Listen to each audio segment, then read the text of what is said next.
গোটা মরশুমের জন্য বাংলার অধিনায়ক লক্ষ্মীরতন শুক্লা জানিয়ে দিয়েছে সিএবি। লক্ষ্মী কীভাবে দেখছো? ক্যাপ্টেন একটা অ্যাডিশনাল রেসপন্সিবিলিটি, কিন্তু গোটা সিজনে বেঙ্গলের চান্স কতটা আছে, কিভাবে দেখছো? দেখো, আমরা ইন্ডিভিজুয়ালি খুব ভালো খেলি শর্টার ফরম্যাটে, আর রঞ্জি ট্রফিতে খুব একটা ভালো পারফরমেন্স হয়নি, আর এটাই আমাদের এই বছরের লক্ষ্য।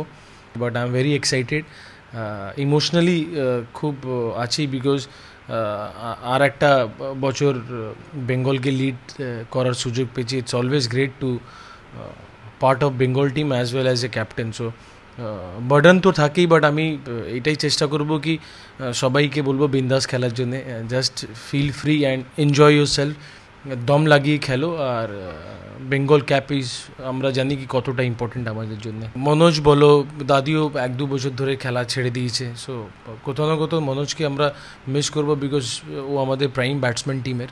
আর আশা করব যারা সুযোগ পাবে তারা খুব ভালোভাবে এই জিনিসটা, এই রেসপন্সিবিলিটিটাকে নেবে, because life is all about challenges. 27 তারিখ থেকে শুরু রঞ্জি ট্রফির প্রথম ম্যাচই বাংলা ঘরের মাঠে খেলবে, সেটা অবশ্যই অ্যাডভান্টেজ হবে বাংলার জন্য। এবং লক্ষ্মীরতন শুক্লা কিন্তু গোটা মরশুমের দিকে তাকিয়ে আছেন, বলছেন গোটা মরশুম নিয়ে কিন্তু তিনি আত্মবিশ্বাসী। কুন্তল চক্রবর্তী, এবিপি আনন্দ, কলকাতা।